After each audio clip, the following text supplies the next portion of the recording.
जो लोधे लोग हैं ये हम लोगों को परेशान करते हैं, बाहर जाते हैं गालियाँ देते हैं, बच्चों को स्कूल जाते हैं तो उन्हें धमकियाँ देते हैं कि मार देंगे। मेरी चार उनके पीछे भागी जो कह रही थी मुझे छेड़ रहा है, वहाँ पे हुदम मचाने लगी, अरे मुझे बचाओ, अरे मुझे बचाओ, मेरी इज्जत लूट रहा है ये।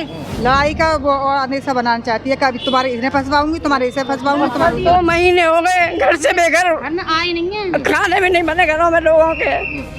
दहशत बैठी हुई है कि कोई बच्चा रहने को तैयार नहीं है घर पे। मैं इस वक्त बुलंदशहर के एसएसपी ऑफिस में मौजूद हूँ।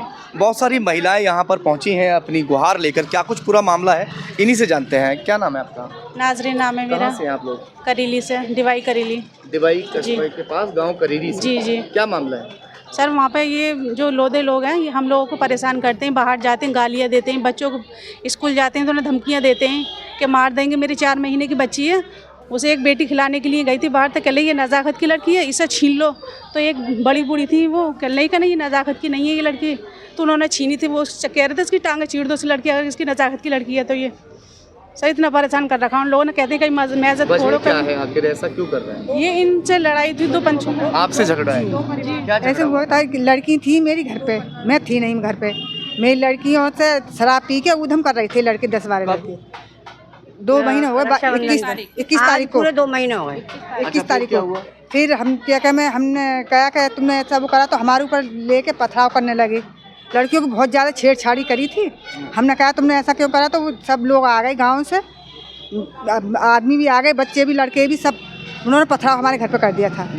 फिर पथराव करके फिर गांव में चले गए थे। झगड़ा तो जब हो गया था उसमें एक मर्डर भी हुआ था जी। वो हाँ वो तो कुछ में अपने आप से मारा था, वो तो उसमें कुछ नहीं था, उसका बीमार थे, वो बीमार थे, वो मारा नहीं था, वो तो डॉक्टरों ने मना कर दिया था, डाल दिया था हम लोगों कि ये जिएगा नहीं। अच्छा जी। 2 समुदायों के बीच झगड़ा हुआ था, एक ये है और एक वो थी। इनसे झगड़ा हुआ था, चलो ठीक है, दो पक्षों के बीच होता झगड़ा, मगर पूरे गांव को समेट लिया, पूरे गांव में पथराव हो गया। चलो खैर ठीक है, प्रशासन आ गया, प्रशासन ने बहुत साथ दिया। आज प्रशासन की वजह है जो कि हम जिंदा दिख रहे हैं आप लोगों को, गांव में मौजूद है। जी जी जी। और आज भी 3 लोगों के नाम है हमारे हस्बैंडों के। तो मतलब ये देखते हैं अगर दिन में नजर आते हैं जबकि जमानत हुई हुई उनकी, और रात को ही दबिश डालते हैं, विधायक दबिश डालता है तो पुलिस घर पे आती है फिर उन्हें। हाँ, और मरने वाला इतनी शराब पीता था, उसकी तो किडनी वगैरह ये सब कुछ खराब हो गए थे। मतलब वो तो मरने वाला था ही। चोट क्या लगी थी उसको जो खत्म हुआ था? कुछ भी चोट नहीं लगी सर। वो तो खुद अपना कैसे ले गए थे। नहीं सर, चोट कुछ भी नहीं थी, चोट नहीं लगी थी सर। अब दिक्कत क्या आ रही है? अब जो आज आप लोग पहुँचे हैं यहाँ पर, क्या घर से निकलता है ना, उसको उसकी बीवी ना उसको ही पकड़ लेती है, जो कहती है मैं उसको अपना वो डालूंगी कि रेप केस का तुम पे वो डालूंगी इल्जाम, तुम्हें दूसरा केस बनाऊंगी। कोशिश करती है, कहीं घर नहीं, जंगल में जाने देती है, नहीं घरों में जाने देती है, कुछ भी नहीं करता है। वो तो हम पे लड़ाई का वो अनेसा बनाना चाहती है, कभी तुम्हारे इसने फंसवाऊंगी, तुम्हारे इसे फंसवाऊंगी, तुम्हारे उसे। 3 लोगों को फंसा रखा उन्होंने। एक मेरे हस्बैंड है, एक इनके हस्बैंड है, एक इनके हस्बैंड है। उन 3 लोगों को बस मुद्दा बना रखा कि कैसे इनसे पैसे चाहिए हमें। इन्हें मुद्दा इसलिए बना रखा कि पैसे दो, अगर बाहर निकल के जाती हैं तो पीछे भागती, चुपटने के लिए भागती हैं वो लोग। केस बना के मैं उन्हें अंदर कराऊंगी। कुछ नहीं हो रहा है, दूसरा केस बनाऊंगी मैं। उस केस से तो कुछ नहीं हो रहा, अब मैं दूसरा केस बनाऊंगी, अपनी लड़की को मारूंगी।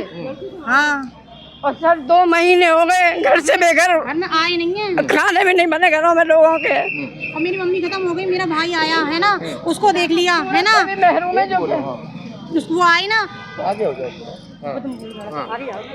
हाँ वो आई, फिर वो आई उनके पीछे भागी जो कह रही थी मुझे छेड़ रहा है, वहाँ पे हुदम मचाने लगी, अरे मुझे बचाओ, अरे मुझे बचाओ, मेरी इज्जत लूट रहा है ये। तो भैया वहाँ से भाग गए, वो अभी तक आए नहीं। हमारे यहाँ 10वां 20वां होता है, उसमें एक में भी नहीं आएंगे, वो कुछ भी नहीं। हमारे 4-5 भाई घर में, एक भी नहीं, पापा नहीं है, हमारी अम्मी परसों खत्म हो गई हमारी। दहशत बैठी हुई है कि कोई बच्चा रहने को तैयार नहीं है घर पे, और जंगल में नहीं कोई जा सकता ना घर। हम पहले से भी आ सकते हैं, अब इतना परेशान कर रखा है लोग ना, हम गाँव में रहे या ना रहे। कप्तान साहब ने क्या कहा है? कप्तान साहब ने अब तो उन्होंने ये कहा मतलब आप घबराइए मत, हम आप लोगों की सुनेंगे और ऐसा कुछ भी नहीं होगा। जिस आप पे ये गंदा आरोप लगा रहे हैं ये आप बिल्कुल भी घर अपने घर पे सुकून से रहिए, ये बोला। कार्रवाई का आश्वासन दिया कप्तान साहब ने ये कहा था। सर आप सुनिए कि ऐसा है, अगर हम वो करते, उनके चालान करते तो हम जब ही कर देते तीनों के, पर ऐसा कुछ नहीं होगा। उसकी एप्लीकेशन कई आ चुकी हैं, पर ऐसा नहीं होगा। अब ऐसा होना चाहिए कि उनकी तरफ से तो उठे, हमारी तरफ से 7 उठ गए, उनकी तरफ से कोई नहीं उठा है। उनकी तरफ आपकी तरफ से कितने लोग जेल गए हैं? 7 लोग हैं जेल में। जी उनकी तरफ से कोई नहीं गया। हम ये एक्शन उठाते हैं। 2 पक्षों का विवाद है, अब इसमें पुलिस क्या कुछ आगे कार्रवाई करेगी ये देखने वाली बात होगी।